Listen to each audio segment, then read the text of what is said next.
तो दोस्तों आज मैं एक्सप्लेन करूंगा 2025 की अब तक की सबसे बेहतरीन हॉरर फिल्म को, जिसका नाम है ब्रिंग हर बैक। ये मूवी इतनी बेहतरीन है, इतनी बढ़िया है कि आपको देखने में मजा आ जाएगा। ये मूवी A24 प्रोडक्शन की तरफ से है, तो आप समझ लीजिए कितनी बेहतरीन होगी। इस मूवी की IMDb रेटिंग है 7.5 स्टार्स आउट ऑफ 10, जो कि इनक्रेडिबली हाई है। और दोस्तों रिसेंटली मैंने real horror story ritual movie को एक्सप्लेन किया है, साथ ही साथ माँ फिल्म को भी। तो अगर आपने दोनों ही नहीं देखी हैं जाकर देख लीजिए, उनका लिंक आपको नीचे डिस्क्रिप्शन पिन कमेंट दोनों में मिलेगा। तो चलिए अब बिना किसी देरी के चलते हैं सीधा वीडियो की तरफ।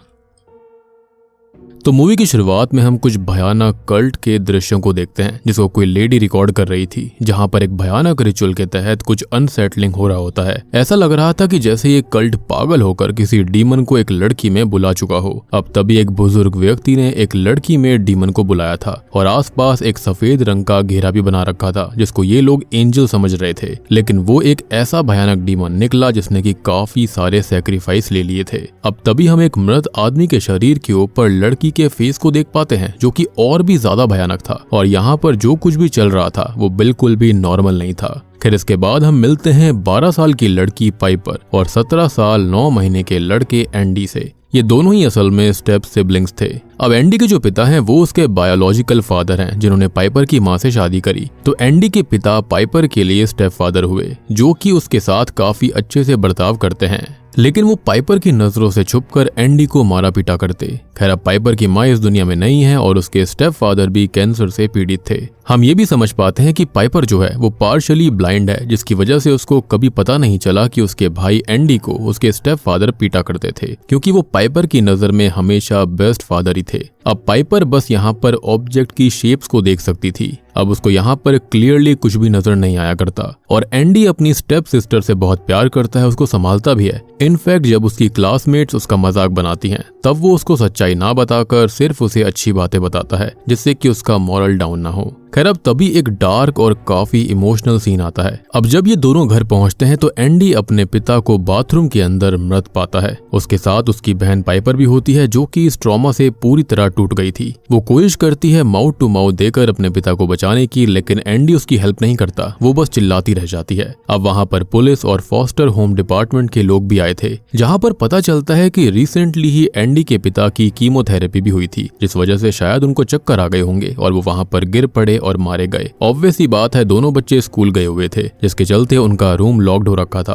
क्योंकि वो हमेशा अपने रूम को लॉक ही करके रखा करते। और जब एंडी ने एक चाकू की मदद से गेट को खोला तो उसने पाया कि उसके पिता जिंदा नहीं रहे। खैर अब दोनों को एक फॉस्टर होम ऑफिस भेज दिया जाता है, जहाँ पर वो फिलहाल रुकते हैं। अब फॉस्टर होम की लीडर वेंडी ये कहती है कि उन दोनों को अलग अलग रखा जाएगा, लेकिन एंडी इस बात के लिए राजी नहीं होता। वो अपनी बहन को अपने साथ ही रखना चाहता था और पाइपर भी ऐसा ही चाहती थी। लेकिन तभी एक बात बाहर आती है कि जब एंडी छोटा था, यानी कि 8 साल का, तब उसने पाइपर को गुस्से में मारा था और वो अपने पिता से भी काफी गुस्से में रहता था, जिसके चलते उसको केयर होम में भेज दिया गया। और वेंडी नहीं चाहती थी कि पाइपर और एंडी साथ में रहें, वो भी अकेले। लेकिन दोनों भाई बहन ऐसा ही चाहते थे, जिसके चलते वेंडी ये कहती है कि फिलहाल उन दोनों को एक साथ एक फॉस्टर होम में रहना होगा और 3 महीने बाद जब एंडी 18 का हो जाएगा तो वो पाइपर का लीगल गार्डियन बन सकता है और दोनों साथ रह सकते हैं। लेकिन तब तक उन दोनों को लॉरा नाम की लेडी के साथ रहना होगा, जो कि अब उनकी foster mom kind of thing होने वाली थी। अब लॉरा असल में इसी ऑफिस के अंदर 20 साल तक वेंडी के साथ एक काउंसलर की तरह रह चुकी थी and she was the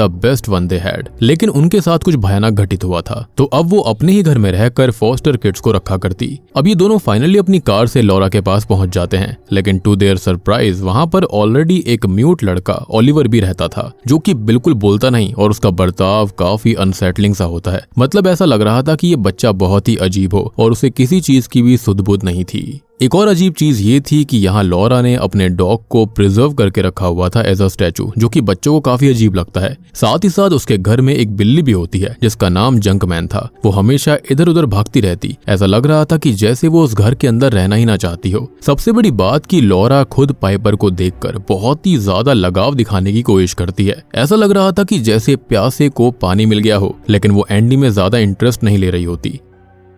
Laura बहुत कोशिश करती है सब कुछ नॉर्मल दिखाने के लिए, लेकिन ये सब कुछ नॉर्मल नहीं था। ओवर एक्साइटेड होना, ये सब चीजें करना काफी वियर्ड सा होता है।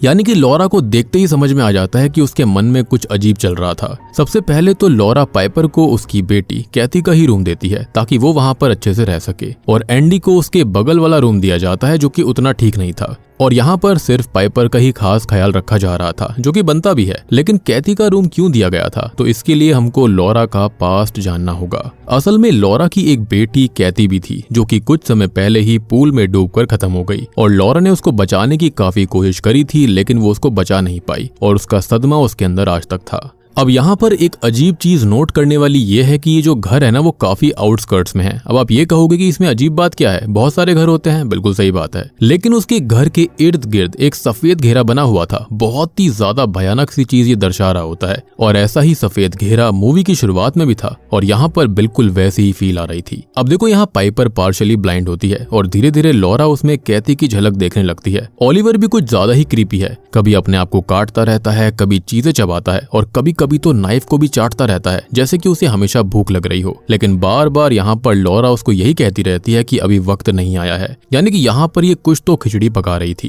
खैर, उसको लॉरा हमेशा अपने रूम में बंद करके ही रखा करती, जो कि सबसे बड़ा रेड फ्लैग था। ऐसा लगता था कि जैसे ओलिवर को भी किसी चीज की सुध बुद्धि नहीं थी। होता है ना, किसी को उसकी मर्जी के खिलाफ ऐसा अजीब सा करके रखा जाए, बिल्कुल ऐसी फील आ रही थी। अब एंडी को ऐसा लगता है कि यहाँ पर सीरियसली कुछ तो गलत हो रहा था, तो वो एक बार फिर से फॉस्टर होम की लीडर यानी कि सोशल वर्कर वेंडी को फिर से फोन करता है और बताता है कि जब वो 18 का हो जाएगा तो वो पाइपर को यहाँ से ले जाएगा। अब होता यह है कि ये बात जैसे ही लॉरा सुन लेती है तो वो काफी डिस्टर्ब सी हो जाती है, और उसके बाद वो शुरुआत करती है एंडी के मेंटल स्टेट को मैनिपुलेट करने का, और वो दिखावा करती है कि एंडी अनस्टेबल है, अब्यूजिव है, जैसे कि उसके पिता अब्यूजिव हुआ करते। इनफैक्ट लॉरा ने घर के बाहर बार्न में चिकन बर्ड्स को भी पाला हुआ था, जो कि डरे सहमे रहते थे, और पूल भी काफी टाइम से खाली पड़ा हुआ था जब से कैथी खत्म हुई थी। एक और चीज कि यहाँ पर हम लॉरा के गम को देख पाते हैं। वो बार बार पूल के पास जाया करती, वहाँ बैठकर अपनी बेटी को याद करती रहती। उसने कभी भी उस पूल को फिर से भरा नहीं था, और वो इंतजार कर रही थी बारिश होने का। एनीवेज, अब एंडी के पिता के फ्यूनरल के दिन लॉरा सीक्रेटली एंडी के पापा की बॉडी से एक बाल का गुच्छा काटकर चुरा लेती है, और एंडी को वियर्ड सी बातें बोलती है कि कुछ लोग ये कहते हैं कि मृत्यु के बाद भी सोल बॉडी में ही रहती है, और एंडी ने अपने पिता को देखा तक नहीं है उनके आखिरी राइट्स में, और उसने पाइपर से भी झूठ कहा था, जिसको लॉरा जानबूझकर पाइपर के सामने मेंशन कर देती है। ऐसा लग रहा था कि जैसे वो पाइपर को भड़का रही हो एंडी के खिलाफ। वो ये भी कहती है कि एंडी को अपने पिता को आखिरी टाइम देखना चाहिए, और वो उसे फोर्सफुली किस करने के लिए कहती है, वो भी लिप्स के ऊपर, कि ये रिचुअल का पार्ट है। लेकिन वो ऐसा नहीं करता। ऑब्वियस सी बात है, उसके लिए काफी वियर्ड था। तो शॉकिंगली एंडी के जाने के बाद लॉरा खुद उनको लिप्स पे किस करती है, जो कि बहुत ही वियर्ड सी बात थी। और एंडी ने यहाँ पर अपने पिता को किस इसलिए भी नहीं किया क्योंकि जब वो खत्म हुए थे तो उनके मुंह से झाग वगैरह, वॉमिट वगैरह निकल रही थी, जिसके चलते उसको ये चीज काफी ज्यादा ट्रॉमेटाइजिंग लगी, और उसको यहाँ पर ये चीज जो होती है वो वही शावर वाले पल याद दिला रही थी, जिसके चलते उसने ऐसा बिल्कुल नहीं किया। ऑब्वियस ही बात है यार, वो अभी 18 साल का भी नहीं हुआ था, और उसके लिए सारी चीजें खुद काफी ट्रॉमेटाइजिंग थी। और यहाँ पर हम एक बात साफ साफ देख पाते हैं कि अपनी बेटी कैथी के गुजर जाने के बाद से लॉरा को खुद ही काउंसलिंग की सख्त जरूरत थी, लेकिन उसने खुद को बिल्कुल आइसोलेट कर लिया था। खैर, अब अपने गम को दूर करने के लिए लॉरा इनको पार्टी करवाती है, जो कि एंडी का ही आइडिया था। अब ये सभी मिलकर खूब शराब पीते हैं। जी हाँ, पाइपर भी मदिरा का सेवन करती है, हालांकि वो बस 12 साल की थी, लेकिन चलो ये सब बढ़िया से पार्टी करने लगते हैं। अब पाइपर के बेहोश हो जाने के बाद, सोने के बाद फाइनली लॉरा एंडी की काउंसलिंग करने लगती है। एंडी ये बताता है कि पापा उसके साथ काफी अब्यूजिव थे, लेकिन पाइपर के लिए वो काफी सॉफ्ट हुआ करते, और इसी वजह से एंडी के दिल में काफी ज्यादा नफरत थी, काफी ज्यादा वियर्ड चीजें थी, और इसलिए उसने गुस्से में आकर पाइपर को मार दिया था, जिसके बारे में पाइपर को अब याद नहीं है, और इस चीज के लिए एंडी आज तक काफी ज्यादा शर्मिंदा है। अब एंडी ये बताता है कि जो पाइपर है वो अपने स्टेप फादर के अब्यूजिव होने के बारे में बिल्कुल भी नहीं जानती, और यहाँ पर एक चीज थी कि जब भी पाइपर और एंडी ग्रेप फ्रूट बोला करते थे तो एक तरह की ये कसम होती थी कि उनको सच बोलना ही होगा, लेकिन एंडी ने 1-2 बार उसके बावजूद भी झूठ कहा था, जो कि पाइपर को अच्छा नहीं लगता। और यहाँ पर हमको ये पता चलता है कि एंडी ने ऐसा इसलिए किया ताकि पाइपर को बुरा ना लगे।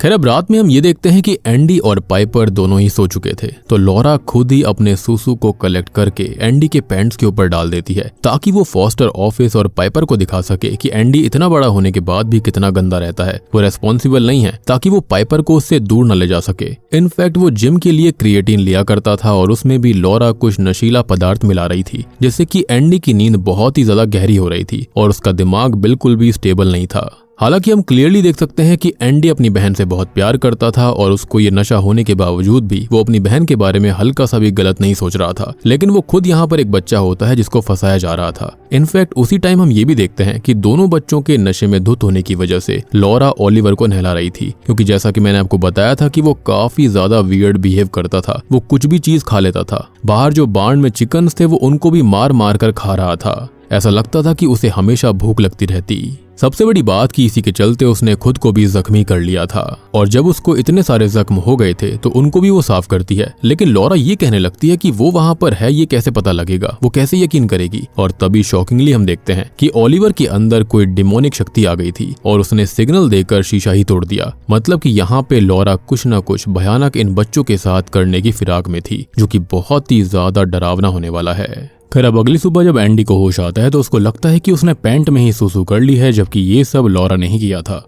अब वो शर्मिंदा होकर वॉशिंग मशीन यूज करने जाता है, लेकिन लॉरा ने उसके कपड़े छीन लिए थे वॉश करने के लिए, और वो पाइपर के सामने दिखाती है कि एंडी ने सोते समय खुद को ही गीला कर लिया। बेसिकली वो पाइपर के सामने ये दिखाना चाहती थी कि एंडी उसकी रिस्पॉन्सिबिलिटी नहीं ले सकता। अब लॉरा और पाइपर शॉपिंग करने निकल जाती हैं और ओलिवर को उसके रूम में बंद कर दिया जाता है, जिसके बाद एंडी नहाने जाता है। लेकिन उसको बाथरूम से डर लग रहा था जब से उसके पिता के साथ वो हादसा हुआ, और इसलिए वो बाहर गार्डन में बने हुए नल के नीचे नहाने लगता है, जहाँ से दूर विंडो से ओलिवर उसको देख रहा था। तभी ओलिवर एक मक्खी को मारकर खा जाता है, जो कि फर्दर इस बात को सपोर्ट करता है कि ओलिवर किसी डिमोनिक शक्ति के कब्जे में था। लेकिन एंडी को ऐसा लगता है कि जैसे कि ओलिवर उसको हाय बोल रहा हो। अब नहाने के बाद होता यह है कि एंडी ओलिवर के साथ बॉन्ड करने की कोशिश करता है, बात करने की कोशिश करता है। उसने ओलिवर को रूम से नाइफ की मदद से लॉक खोलकर आजाद कर दिया था, एज उसको ये लग रहा था कि एक बच्चे को रूम के अंदर कोई कैद करके क्यों ही रखेगा, और वो वैसे भी क्या हार्म कर सकता है। अब एंडी ओलिवर को खाने के लिए चाकू समेत मेलन ऑफर करता है, लेकिन खाने से पहले ओलिवर को उसे कुछ बोलकर दिखाना था। लेकिन एंडी सोचता है कि शायद वो बोलने में कंफर्टेबल नहीं है, तो उसने उसे पेन पेपर दिया था कुछ लिखने के लिए। लेकिन ओलिवर कुछ और ही कहता है। वो नाइफ समेत मेलन को खाने लगता है। जी हाँ, और इससे उसके लिप्स और दांत टूटने लगते हैं और कट जाते हैं। ये सीन सच में बहुत ही ज्यादा भयानक था। अब जैसे तैसे करके एंडी जो होता है वो उसके मुंह से चाकू को निकालता है, और जब एंडी उसे प्रॉपर्टी के सर्कल के बाहर ले जाने की कोशिश करता है, हॉस्पिटल ले जाने की कोशिश करता है, तो ओलिवर दर्द में चिल्ला रहा था। उसके पेट के अंदर से किसी क्रीचर के तड़पने की आवाज साफ सुनाई देती है, जैसे कि वो क्रीचर इस घेरे से बाहर जिंदा नहीं रह सकता। ये क्रीचर अजीब सी गुर्राहट भी कर रहा था, और बस तभी ओलिवर को होश आता है, जैसे कि वो क्रीचर के कंट्रोल से बाहर आ गया हो। वो एंडी से एक ही बात कहता है, हेल्प मी। मतलब कि लॉरा ने उसके साथ कुछ तो गलत किया था। लेकिन तभी वहां पर लॉरा शॉपिंग से वापस आ गई थी। वो काफी डर जाती है। वो एंडी से गुस्से में भी थी कि ओलिवर बाहर कैसे आया। एंडी अब खुद सदमे में था कि आखिर हुआ क्या है। लेकिन लॉरा ओलिवर को हॉस्पिटल ले जाने की जगह उसके रूम में वापस ले जाती है, जहाँ पे ओलिवर साफ साफ लॉरा को देखकर कहता है कि वो कौन है, वो वहां पर कैसे आया। वो बहुत ही ज्यादा तड़पने लगता है, और बस फिर लॉरा शुरुआती कल्ट के VHS टेप्स को देखकर ओलिवर के सर पर गोल गोल अपनी उंगलियां घुमा रही थी, जिसके चलते वो शांत हो जाता है। जहाँ पर हम साफ देख पाते हैं कि इस एंटिटी को ही उन कल्ट्स के लोगों ने एक लड़की के अंदर बुलाया था, और सेम चीज लॉरा ने करी है। इनफैक्ट जो लेडी ये सब शुरुआत में रिकॉर्ड कर रही थी ना, वो कोई और नहीं बल्कि वो खुद लॉरा थी, और उसने ये सब किसी खास मकसद से किया है। बस फिर लॉरा से ऐसा करने से ये एंटिटी वापस से ओलिवर के ऊपर कंट्रोल ले लेती है, और लॉरा ओलिवर को एंडी के पापा के बाल खिला देती है, जो कि उसने शुरुआत में काट लिए थे। यानी कि ये एंटिटी कुछ भी खा सकती है, और उसको बस हमेशा भूख लगी रहती, स्पेशली इंसानी चीजों की, चाहे वो बाल हो, दांत हो, मांस हो या फिर खून। अब आप ये भी सोच रहे होंगे कि इतना सब होने के बावजूद भी एंडी और पाइपर को आवाज कैसे नहीं आई। तो लॉरा ने असल में म्यूजिक बहुत ही तेज कर दिया था, जिससे कि कोई भी आवाज बाहर नहीं गई। खैर अब तक जंकमैन बिल्ली भी नहीं मिल रही होती, जिसका इल्जाम किसी और पे नहीं, वो भी एंडी पर ही लगता है। अब पाइपर काफी कोशिश करती है, लेकिन वो उसको ढूंढ नहीं पाती, और हम देखते हैं कि घर के इर्द गिर्द कितना बड़ा सफेद घेरा बनाकर रखा गया था। अब या तो ओलिवर उसको खा गया था, या फिर वो वाकई में भाग गई, और इसलिए स्टार्टिंग से जंकमैन ओलिवर से डरती थी, उसको खरोच रही थी, क्योंकि उसको पता था कि उसके अंदर कोई ना कोई खतरनाक शक्ति थी। अब एंडी को एक बात और पता लगती है कि ओलिवर ने पेपर के ऊपर बर्ड लिखा हुआ था, जो कि एंडी को शॉकिंग लगता है कि आखिर उसने बर्ड क्यों लिखा। खैर उसी रात एंडी को हेलुसिनेशंस होते हैं। ओलिवर का चेहरा उसके पापा के चेहरे में परिवर्तित हो जाता है, जो कि ये कहता है कि she will die in the rain. तभी एंडी बाथरूम में शॉक में गिर जाता है, जैसे उसके पिता गिरे थे, और उसके सर पर चोट आ जाती है, जिसके चलते उसको हॉस्पिटल में भर्ती करना पड़ता है।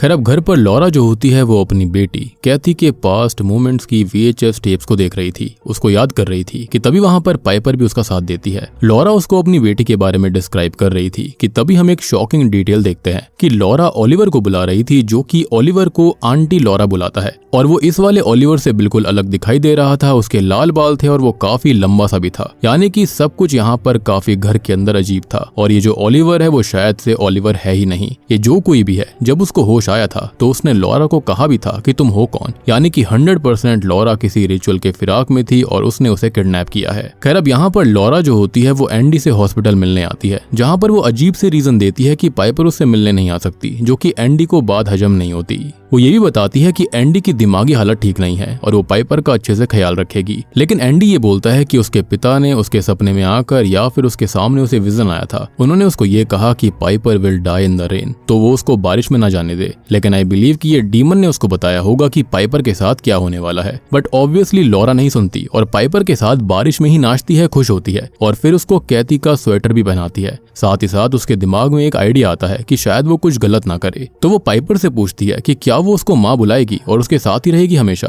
जिस पर माँ बुलाने के लिए तो पाइपर एग्री हो जाती है। वो कहती है कि वो सोचेगी, लेकिन साथ रहने के लिए वो इनकार कर देती है कि वो अपने भाई एंडी के साथ ही रहेगी। लेकिन वो वादा करती है कि वो हर एक वीकेंड उससे मिलने आएगी, जिसके चलते लॉरा का दिमाग घूम जाता है और वो कुछ भयानक करने का 100% मन बना लेती है। जिसके बाद लॉरा पाइपर को शेड में ले जाती है, जहाँ पर हमेशा ताला लगा रहता था और अब समझ आता है कि वहाँ पर ताला क्यों लगाया गया था और क्यों ओलिवर वहाँ जाने की जिद करता। वहाँ पे असल में कैथी की बॉडी एक फ्रीजर में पड़ी होती है, जिसको वो पाइपर को छूने के लिए कहती है, जो कि उसे काफी अजीब लगता है। लेकिन लॉरा ये कहती है कि ये बस मीट का टुकड़ा है और कुछ नहीं। और यहाँ पर हम ये भी देख पाते हैं कि जो यहाँ ओलिवर होता है वो उस बॉडी को खाने की फिराक में था। खैर अब फाइनली एंडी घर आ जाता है, जिसको लॉरा ही घर लेकर आ रही थी। लेकिन वो इस बात से खुश नहीं होती। वो बार बार एक ही चीज पे फोकस करती है कि एंडी को साइकोटिक ब्रेकडाउन हुआ था, जिसकी वजह से वो सबके लिए खतरा है। लाइक वो जो करना चाहती है ना, वो आराम से करना चाहती थी और एंडी उसके रास्ते का सबसे बड़ा रोड़ा बन रहा था।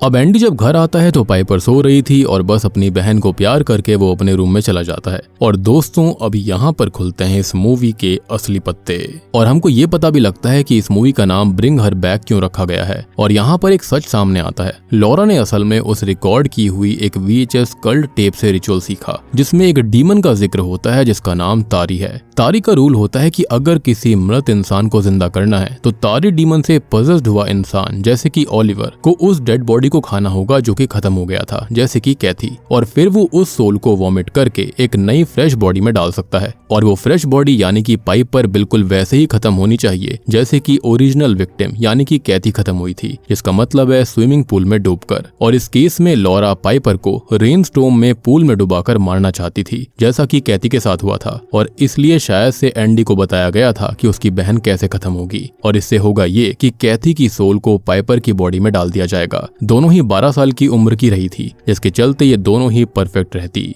और यही चीज हो रही थी उस VHS टेप में और शुरुआत वाली टेप के अंदर, यानी कि शुरुआती सीन्स के अंदर। और हमने इस तारे डीमन का चेहरा देखा भी था, जो कि काफी वियर्ड टाइप का था, एक बर्ड टाइप का या फिर एक बिल्कुल ही छोटे से बच्चे टाइप का, जो कि काफी भयानक सा था। और इसलिए उस लड़की को पहले वहां लटकाया गया था और एक लड़की के अंदर ये तारे डीमन बुलाया गया। शायद से कल्ट लीडर की बीवी या फिर बहन ने खुद को खत्म कर लिया होगा और इसलिए उस नेकेड आदमी ने घेरा बनाकर सबसे पहले तो एक लड़की के अंदर तारे डीमन को बुलाया। फिर जो लेडी खत्म हो गई थी जिसको हमने देखा था, उसको इस पजेस्ड लड़की के द्वारा खाया गया। और फिर आखिरी स्टेप में एक लड़की को लटकाया गया जैसे कि विक्टिम खत्म हुई थी, जिसके बाद में तारे डीमन ने फ्रेश बॉडी के अंदर उसकी सोल को फूंक दिया, जिसके चलते वो जिंदा हो गई थी। और यहाँ पर हमने ये सीन साफ साफ देखा भी। और जो तारे डीमन होता है वो पजेस्ड हुई लड़की को छोड़कर चला जाता है। अब आप यहाँ पर ये सोच रहे होंगे कि इससे डीमन को फायदा क्या हुआ, तो तारी को असल में उस फ्रेश लड़की की सोल मिल गई थी और सोल के बदले उसने एक सोल दे दी। खैर अब एंडी के हॉस्पिटल से वापस आने के बाद उसको सब कुछ वियर्ड लगता है, जिसके चलते उसे लॉरा पे पूरा शक हो गया था। अब लॉरा उसकी परफ्यूम लगाकर पाइपर को सुलाने के बाद उसकी आंख पर मुक्का मार देती है और ब्लेम लगता है एंडी के ऊपर। पाइपर काफी कंफ्यूज्ड हो जाती है, लेकिन जब वो वही परफ्यूम स्मेल करती है तो उसको अपने भाई पर ही डाउट होता है। एंडी यहाँ पर ग्रेप फ्रूट भी बोलता है, लेकिन वो फिर भी नहीं समझती। अब यहाँ लॉरा ने एंडी को बहुत गुस्सा दिला दिया था। वो ये भी कहती है कि उसी ने उसके पिता को मारा भी था। इसके चलते वो दीवार के अंदर पंच मार देता है जो कि टूट जाती है, जिससे कि ये साबित हो गया था कि इतनी फोर्सफुली मारने वाला व्यक्ति वही हो सकता है। और सभी पेरेंट्स की तरह लॉरा ने भी वही बात बोल दी कि जिम के ड्रग्स की वजह से ऐसा हो रहा है, उसका दिमाग खराब हो चुका है। यानी कि वो क्रिएटिन को ड्रग बोल रही थी, लोल। और वो प्रोटीन पाउडर को तो पक्का कैप्टन अमेरिका वाला सीरम ही मानती होगी। एनीवेज अब परेशान होकर तभी एंडी सोशल एजेंसी जाकर ये पता लगाता है कि ओलिवर का तो असली नाम कॉनर बर्ड है और वो एक मिसिंग चाइल्ड है। तो अब आपको समझ में आया होगा कि यहाँ पर एंडी के दिए गए पेपर पर उसने बर्ड क्यों लिखा था, क्योंकि उसका पूरा नाम है कॉनर बर्ड,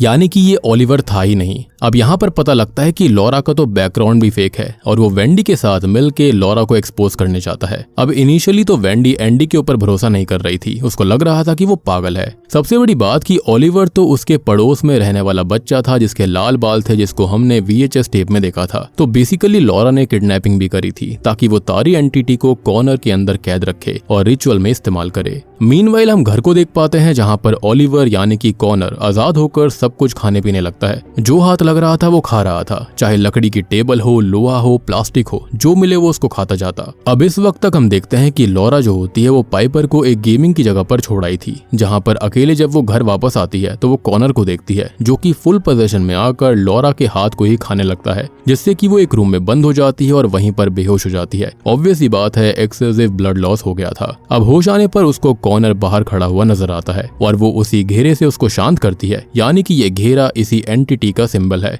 जो कि दर्शाता है मरण और जीवन के चक्र को। ये बात साफ हो जाती है कि ये शरीर खाली बदलता रहता है, आत्मा कभी नष्ट नहीं होती, और यही इस एंटिटी का फंडा था। और फाइनली अब लॉरा कॉर्नर को कैथी को खाने देती है कि अब वो तैयार है रिचुअल करने के लिए। सबसे बड़ी बात कि उसने शुरुआत में एक बात कही थी कि शरीर के अंदर आत्मा काफी दिन तक रहती है, तो ये सब उसे तारी डीमन के कल्ट वालों से पता लगा होगा, क्योंकि कैथी के शरीर को या फिर उसके किसी अंग को खाकर ही तारी डीमन उसकी सोल को पाइपर में जीवित कर सकता था। और लॉरा ने शेड के बाहर लॉक भी इसलिए ही लगाया था और वो फिर से वहां पर लॉक लगा देती है। खैर अब घर आते समय एंडी ने पाइपर के फोन पर वॉइस मेल्स भेजे थे कि वो उससे बहुत प्यार करता है और वो लॉरा से दूर रहे, वो गंदी लेडी है। लेकिन पाइपर का फोन तो लॉरा के पास ही था। तो ये बात सुनते ही कि वेंडी वहां पर आ रही है तो लॉरा पूरा घर साफ कर देती है। अब वेंडी जो होती है वो घर जाकर चेक करती है, लेकिन लॉरा सब कुछ साफ कर चुकी थी। लेकिन कहते हैं ना कि कोई कितना भी तेज दिमाग वाला हो, कोई ना कोई गलती हो ही जाती है, और उससे भी एक चीज छूट गई थी, एक गलती हो गई थी। उसके हाथ का जो वुंड होता है ना, उस पर खून निकल रहा था। और जब वेंडी पूछती है तो लॉरा बिल्कुल मेंटल ब्रेकडाउन स्टाइल में बोलती है कि मैं कैथी को वापस ला सकती हूँ। और बस वेंडी को समझ में आ गया था कि लॉरा पूरी तरह से पागल हो चुकी है और एंडी जो कुछ कह रहा था वो बिल्कुल सही बात थी। अब तभी हम ये देख पाते हैं कि जो एंडी होता है उसने शेड का दरवाजा तोड़ दिया था और वो वेंडी को वहां पर लेकर जाता है, जहां पर वेंडी ये देखती है कि कॉर्नर जो होता है वो कैथी की डेड बॉडी को खा रहा था। ये देखकर तो यहाँ पर वेंडी पूरी तरह से डर जाती है। वो भागने की कोशिश करते हैं। वेंडी को तो यकीन भी नहीं हो रहा था कि उसकी इतनी काबिल एम्प्लॉई जो कि वहां पर 20 साल से थी वो ऐसी पागलपंती कर सकती है। लेकिन लॉरा तभी शॉकिंगली कार से उन दोनों को कुचल देती है। अब वेंडी तो ऑन द स्पॉट खत्म हो गई थी, लेकिन एंडी को वो बिल्कुल रेन पडल के अंदर डुबा कर ही मार डालती है। यानी कि जिस गड्ढे के अंदर बारिश का पानी था ना, वो उसके अंदर ही उसे डुबाकर खत्म कर देती है। आई मीन पाइपर के लिए कितना ज्यादा दुखद होने वाला था। खैर अब लॉरा ने दोनों की बॉडीज को ही डंप कर दिया था, छुपा दिया था, और अब यहाँ पर फाइनल रिचुअल के लिए स्टेज सेट हो चुका है। तभी लॉरा जल्दी से पाइपर को घर लाती है, जहां पर एक लेडी उससे पाइपर की आई साइट के बारे में बात करना चाहती थी। मे बी उस पंच की वजह से थोड़ा बहुत वो देख सकती थी। अब जो कॉर्नर होता है ना, उसने यहाँ पर कैथी का कुछ फ्लैश खा लिया था, स्पेशली उसकी आंख। और हाँ, इस एंटिटी की खास शक्ति ये है कि वो किसी की भी आवाज को मिमिक कर सकता है। तो अब यहाँ पर वो एंडी की आवाज में बोलने लगता है, लेकिन पाइपर जो कि ब्लाइंड होती है वो एंडी की आवाज सुनकर उसकी तरफ जा रही थी। लेकिन जैसे ही वो उसका फेस टच करती है तो उसको समझ आ जाता है कि ये उसका भाई नहीं है। वो लॉरा से पूछती है कि ये है कौन, तो लॉरा ये बताती है कि ये कोई नहीं ओलिवर है। और ओलिवर के होलिये के बारे में पूछने पर लॉरा अपने रियल ओलिवर के रेड हेयर के बारे में बोल देती है। लेकिन वो तो कॉर्नर था ना, उसके बाल ही काट दिए गए थे, जिससे कि पाइपर को लॉरा के ऊपर शक हो जाता है और वो खुद को बाथरूम में जाकर लॉक कर लेती है, जहां पर उसे एंडी की लाश मिलती है। वो समझ जाती है कि ये एंडी है जो कि अब जिंदा नहीं रहा। पाइपर अब लॉरा से पूछती है कि उसके भाई को क्या हुआ, तो लॉरा ये कहती है कि उनका एक्सीडेंट हो गया था। लेकिन इस बात पर भी पाइपर विश्वास नहीं करती और वो उसके मुंह मुंह पर एक चीज फेंक कर मारती है और भागने की कोशिश करती है, लेकिन दीवार से टकरा कर वो बेहोश हो गई थी। अब लॉरा फाइनल रिचुअल एक्सप्लेन करती है और पाइपर को खींचकर पूल में ले जाती है जहाँ पर बारिश हो रही थी। लेकिन जैसे ही पाइपर मम्मी मम्मी चिल्लाती है तो लॉरा इमोशनल हो गई थी कि यहाँ पर उसकी बेटी कैसे डूबी थी, तो वो यहाँ पर उसको बचा लेती है, वो उसको छोड़ देती है। पाइपर अब रोड पर भाग जाती है जहाँ पर एक कपल उसको रेस्क्यू कर लेता है और अपने साथ बैठाकर ले जाने लगता है। तब कॉनर जो होता है वो फाइनली ये सब देख रहा था। उसके अंदर का डीमन जो होता है वो भी सोच रहा होगा कैसी पागल औरत के सामने में आया था।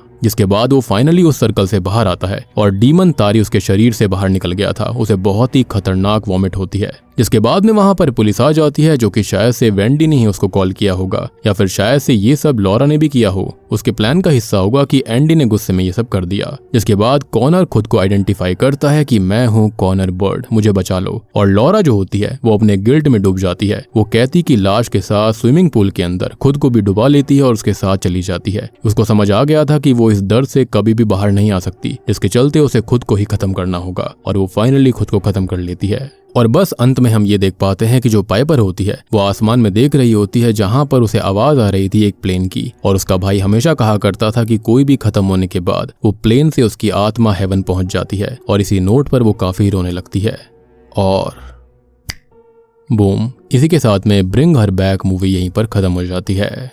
तो दोस्तों ये थी ब्रिंग हर बैक फिल्म की कहानी, जिसके अंदर खाली हमको डिमोनिक पोजेशन या फिर रिचुअल नहीं दिखाया गया था, बल्कि हमको दिखाया गया है कि लोग कैसे किसी को अब्यूज करते हैं, बच्चों को कैसे अब्यूज करते हैं। यहाँ पर स्टेप सिबलिंग्स के बीच में एक रिश्ता दिखाया गया जो कि बहुत ही ज्यादा पवित्र था, बहुत ही अच्छा था। एंडी जो होता है वो अपनी बहन से बेइंतहा प्यार करता था, जिसके लिए उसने अपनी जान तक दे दी। यहाँ पर हमको ये भी दिखाया गया है कि जब कोई किसी का अपना चला जाता है तो उसके बाद उसके ऊपर क्या बीतती है, वो किस हद तक उसके लिए जा सकते हैं उसको वापस पाने के लिए, इनफैक्ट उसकी एक झलक देखने के लिए, जो कि यहाँ पर लॉरा के साथ हो रहा था। अंत में वो यहाँ पर पाइपर को नहीं खत्म कर पाई, क्योंकि कहीं ना कहीं उसने यही सोचा कि वो अपनी एक बेटी को नहीं बचा पाई थी और जिसको उसने दूसरी बेटी माना वो उसको ऐसे कैसे खत्म कर सकती है, जिसके चलते उसने उसको छोड़ दिया। लेकिन इसमें वो ये भूल गई थी कि ओलिवर भी, यानी कि जो कॉनर है, वो भी किसी न किसी का बच्चा होगा और उसने उसके साथ बहुत ही गलत किया था। ये मूवी हमको कई सारी चीजों को दर्शाती है। यहाँ पर बहुत सारी चीजें ऐसी हैं जो कि मूवी को एक नॉर्मल सुपरनैचुरल हॉरर से काफी अलग करती है। यहाँ पर कुछ ड्रामा पार्ट भी है जो कि काफी इमोशनल लगता है। यहाँ पर जो इमोशंस हैं, जो एक्टर्स हैं, उन्होंने एक्टिंग बहुत बढ़िया करी है, स्पेशली लॉरा ने।